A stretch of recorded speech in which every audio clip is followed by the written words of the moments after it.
Hello, my name is Mike. I am going to be talking today a little bit about some ideas that I have been reading in. This is Sam Harris's book called Waking Up. A friend of mine gave me this book to help me perhaps understand where he's coming from a little bit. And I'm really enjoying this book. Sam is not a Christian. I'm going to talk about some of these ideas right here. But I think that, he's got some really neat things to say there, and it's at least helpful. I think he's trying to be a fairly clear thinker, and that helps me as well. Some of the things that he has talked about, and this is where I'm going to be getting into some of these ideas here in the middle, because he's just in the first chapter, really. I think I'm probably not even past the first chapter. I'm reading and then I'm also listening. Not exactly sure where I'm at, but I'm having these thoughts right now, so I thought I would express them. I'll put them out there. I don't mind getting some comments on these things. He's used some words so far, like truth and love. And I don't know if he's actually used the term reason, but he's talked about reasonableness or being reasonable. He's used the term ethics.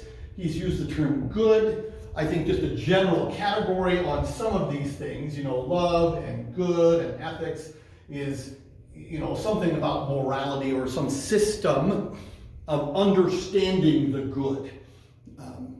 And it's kind of interesting because in the book, I'm not sure where he's coming from, I guess. And so this is why I have it down here. I am convinced, and I think Sam has expressed this in other places, that he is what would be called a philosophical materialist or naturalist.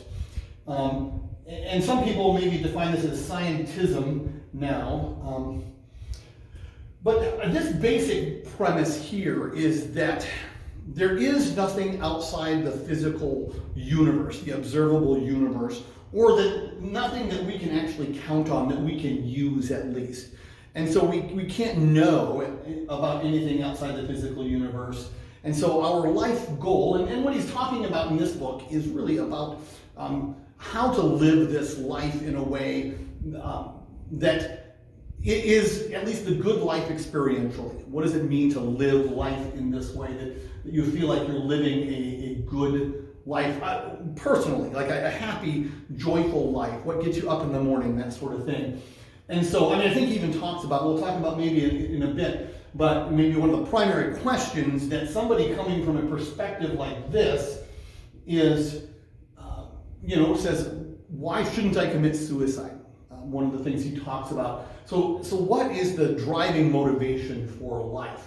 And again, he uses some of these terms. And the reason I'm kind of curious about this is that even though he hasn't talked about this, and maybe he defends this idea in other material. I haven't read all the other things that he has done, and so I'm not saying he hasn't. I just haven't heard a defense of this as a starting point. This is kind of the ground of what we can believe, how we can know something and what we can actually believe is real. This philosophical materialism or naturalism, that stuff is all there is, or at least all that we can possibly know. Now, again, the reason I'm doing this is not so that I have an answer to these questions, but rather because I'm asking these questions right now. Maybe more of it will get answered, maybe as I study more, but it seems to me that he's doing one of two things. And either he is saying this is just a starting point, and it can logically lead to this stuff up here. Okay, like there is a logical connection, there's some way that rationally, because he's using these terms, he's not defending the term good, for instance. He's not defending the idea that I felt love. He was talking about doing ecstasy at one point and saying, I got done with it and I just had this experience of love towards all mankind. And so he's using that as obviously a good thing, that love towards all mankind is a really good thing. He used the term truth. He was talking about other belief systems, and he was really talking about my belief system, Christianity, as really being like against reason. It's just unreasonable, but as if reason is a real thing, okay? And he talked about the term ethics. And so he's trying to build a system, and I don't understand if he's saying this understanding of the world naturally leads to this, and I can show you the steps, or if he's actually saying this is actually all part of the same thing. So he, not that it leads to it, it's just that all of these things are the starting point. And I'm just going to have the ground of all of this. Now, here's my problem, and this is where I want to talk about today, is that I am not convinced. First of all, I don't know the steps because he hasn't recounted them. If there are steps between these things that get up to here, I don't know what they are. And so I'm kind of curious, because even, for instance, and I know that he has argued at other times, I've heard some talking about the fact that he believes that everything happens in a mechanistic way, a deterministic, mechanistic way, and that even though we can't figure that out, there's just too many steps, that ultimately we're materially determined by the stuff of the universe. That's why it makes me think that he really believes that not just that's all we can know, but that's all there actually is the natural world. But that doesn't make any sense to me, and so therefore I'm going to make the claim, at least until I hear different, that this does not equal this. You cannot get there from here and actually have these things as anything that's really real. And then the other part of that would be that I don't believe that you can just start here. And I want to explain why that is. Okay? And I'm going to do that in a couple of different ways. Okay? One is that I think this right here can be and has been used as kind of a materialistic, this would be a modernist formula that actually was developing several hundred years ago, but really with Darwin and Freud, and in the last couple hundred years, it's developed. So this is probably the standard. Frankly, most of the people that he deals with probably have this as their base understanding of the world. And so I think he's talking mainly to those people. He's not trying to defend this. He's saying this is our starting point. Maybe another thing, he defends this as the way that we have to be. This is the best explanation of the material we have, or at least the grounding of why we, where we start from is the only way we can know things, the only way things that we can know are real are the physical things. But if that's the case, it does not lead necessarily to this up here. And even to things like reason and logic. For instance, if you were not able to think towards where you're going, you maybe just think you had different options, you were choosing a logical pathway, but in fact, if you are just material, it is just, chemical reactions and electrical reactions in your brain that forced you to come to a conclusion. You did not reason to that conclusion. So I'm afraid that, in fact, this position as a starting point actually destroys reason. If you wanted to try to go logically from here to here, and Sam's even kind of, at least in some context, struggled with that, or at least admitted that he's determined. But I just don't think logic and reason can actually come from, or consciousness. Like consciousness, I think he says consciousness is an illusion. I'm not sure if he says that. Other people have certainly said that. But I think that's hilarious. Who is saying that? Who is saying that consciousness is an illusion? There's an I there, and if the I is saying something and it's an illusion, then there really is no I involved, and then nobody is actually saying it, and so you're not actually making an argument at all. And so you can't argue for this or for this, because this is basically undercut the very idea that you can think logically. And so that's one of the problems, is it leads to other things. It doesn't necessarily lead just to reason and logic. It could lead over to a whole other system over here. I'm going to stand over here a little bit, but it could lead to illogic. Then the nihilism or despair. There is no nihilism. That there is no reason, there's no meaning, there's nothing available out there. And I'm not even positive. I've just been learning some about existentialism and absurdism. It sounds almost like Sam might be, whether he would call himself this or not, an absurdist.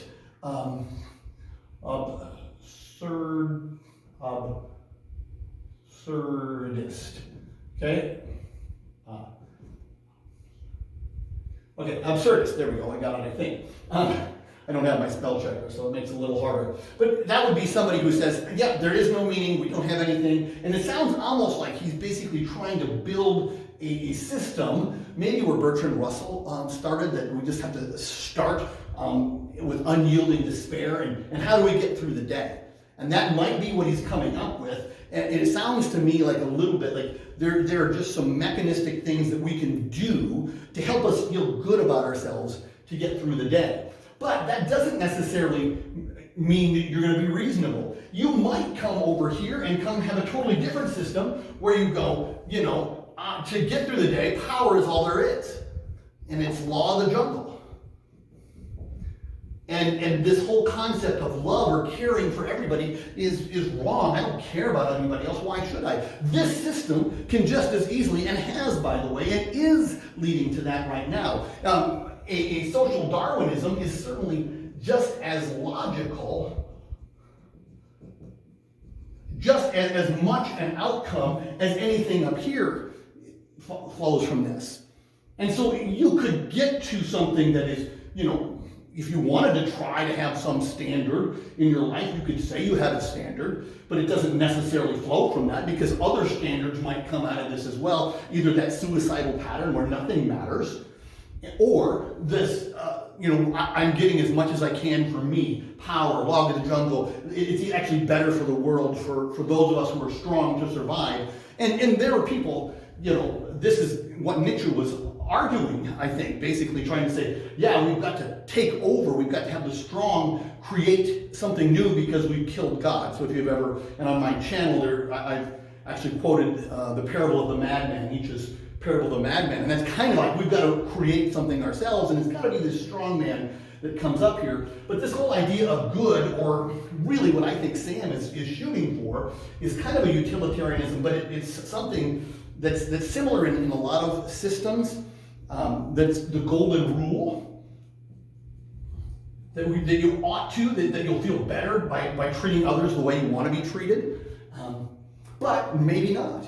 And maybe there's no reason at all. You see, there is no logical link even to these things. If this is true, any one of these things is just as good as another, because there is no higher thing. And the reason that is these things up here are actually not physical things.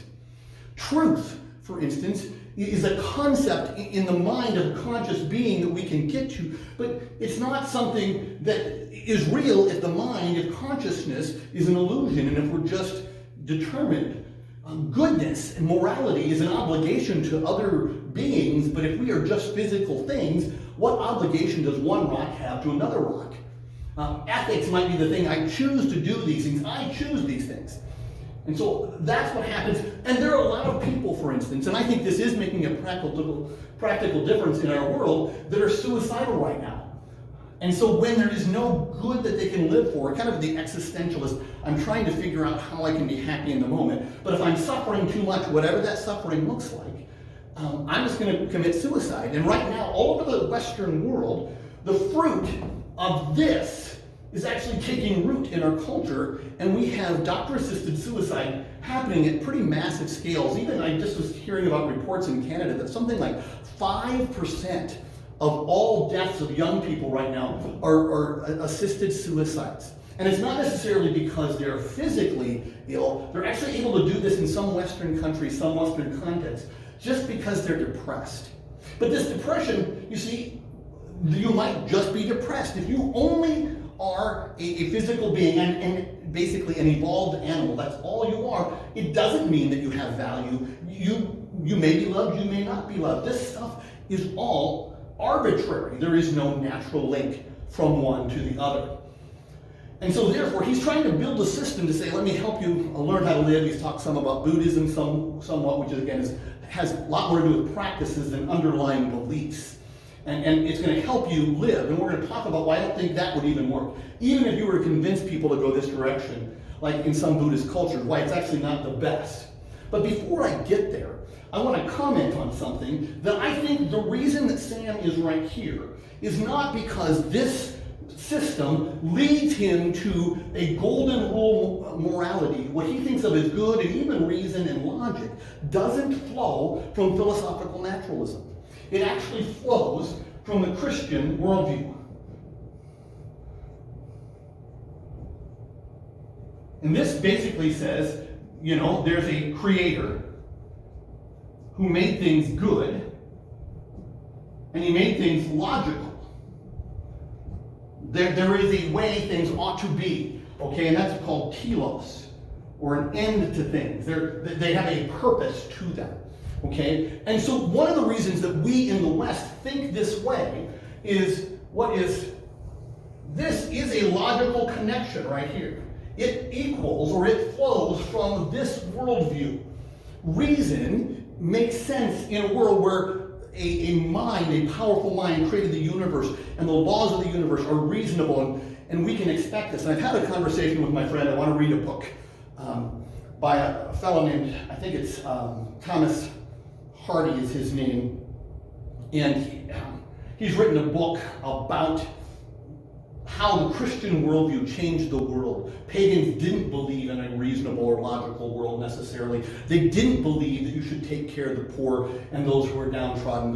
That is actually something that came from the idea that humans have value because God created them with value. The imago Dei, or the image of God, listed in Genesis 1 and 2, actually had a huge impact on the world. And in fact, that Sam is operating from a Christian understanding of the world, and he's trying to impose that. When he thinks of what is good, he actually comes from a Christian understanding of what is good. This does not lead to any one concept of good. But he's trying to say, yes, I'm going to get there, but in fact it doesn't work. It doesn't come naturally from here to there. And matter of fact, there's a pretty good video recently with Tim Pool talking with Dennis Prager. Tim Pool is a young media guy, has his own media channel, and he's talking to Dennis Prager. And Prager's a Jewish man, and so a Christian or Judeo-Christian worldview, he believes most of the same things about where this stuff came from as Christians do. And what he calls our society right now, and I really like this concept, is, let's see if I can make a flower here, okay? And so we have this nice flower with rose petals, that sort of thing, coming out here. And he calls our society a cut flower society, right? It's in the ground here like this. Now, if you ever cut a flower and you put it in a vase, you can make it look good for a while, and it has some ability to stand for a little bit, but when you cut it like that, eventually what happens is it withers and falls and dies. Okay, so the flower dies because it can no longer get sustenance. And this isn't unique to Prager. It's something that a number of people have talked about through the years. I don't know whether it's C.S. Lewis or other people were talking about this. Once our general intellectual climate, the university setting in particular, started to basically be naturalistic, materialistic in their viewpoint, they lost the natural connection to these things. But culturally, they've had hundreds of years of believing these things, things that really started to come in that very first century as Christians started to propagate. The Jewish people hadn't propagated around the world. Christians took it around the world. And within a few hundred years, whether you believed in Christianity or not, or whether they lived it out properly or not, their worldview began to dominate. As a matter of fact, even things like, let's say, the Crusades, or when Christians or supposed Christians have done wrong, one of the things that you will notice is that they're being judged by a standard. What is that standard? That is a standard that the Christians brought in, that the poor should be taken care of. In previous time periods, for instance, and even some places around the world right now, if you're poor, the assumption was you're poor because you've done something bad. The Hindu system, for instance, believes that. Pagan systems, like, no, if you're rich, you have to, whatever you want to, you can do. Go ahead and take advantage. Go ahead and enslave people. There isn't a necessary connection. And what we're seeing in our culture right now is that it's falling down because we used to have this thing planted firmly in the ground of that Christian worldview. And now we've cut it off. And the flower is dying, and in fact, we do not have a common morality, and you're going to see people going like crazy. They're trying to figure out, what is life really about? Why shouldn't I commit suicide? And they don't have a reason. They can't figure that out. And so a lot of them are just going to like current pleasures. Some, if they can, they're going to get as much power as I can, or some systems, for instance, in China right now. Xi Jinping is doing that, Putin in Russia. But even here in our country, a politician that doesn't have any constraints of actually a belief system like this, what do? Politicians try to get power. That's the whole concept. Power corrupts. Absolute power corrupts absolutely. Because they're not constrained by any idea that there's going to be a consequence. With this, there's no consequence. You live, you die. It's the same as a tree living and dying, a boy, a rat, a man, a woman. It's all the same to any other, physical thing. And so that's why I'm struggling as I'm listening to Sam. I think he's trying to do something where he's saying, let's live today. I'm going to give you a system so you can live happily today. But unfortunately, because he cannot justify these very things, even reason, even logic, good, morality, ethics, love, these whole things have no root. They're not grounded. There's no love in a rock, okay? There's no love in determinism. There's no truth in determinism. Those things don't come from this world. You can choose to believe them or not, but that's just arbitrary. You can believe in illogic, in nihilism. That makes as much or maybe more sense in this. You can believe in the power of the moment, of sexual gratification, of whatever you want to. And that's what I would say, is that's why this will not work to create a just society. Even if you still believe these things, which I think Sam does. I think he believes these things, but in fact, his system won't work because he doesn't have a grounding. People will not continue to try to, just because, today I might do a little bit better if I do what? If I, do some meditation, take a little bit of, LSD or ecstasy, then I can feel a little bit better. But will that actually help you love someone else? Will you practically sacrifice them? And in the long run, will you even have a reason, a hope for the future, a reason to get up tomorrow? And I say no. I say the system is already falling down. The flower has been cut, and unless we re-anchor ourselves in a worldview that actually sustains this, where it comes from, this will fall apart. And you'll see much more justice, and ultimately, because I believe that this is true and that goodness is real, that ultimately, if you don't ground yourself in this, you're going to experience more bad, more of the other. And in fact, that leads to more and more suffering. So even some of the things that Sam wants, I don't believe he's going to get there from here because he can't. And so, I'm curious, maybe there's other material that you could point me to where he says, yes, this is the true way, only way to think about it. We can't, believe in anything else. He just assumes it. And matter of fact, almost just ridicules any other viewpoint in this current book, Waking Up. But perhaps he's done a job where he's really helped defend that. I haven't heard it. And frankly, I don't think there is a good defense. I've done enough work on this where I don't really believe this is tenable. And one of the evidences, in fact, for at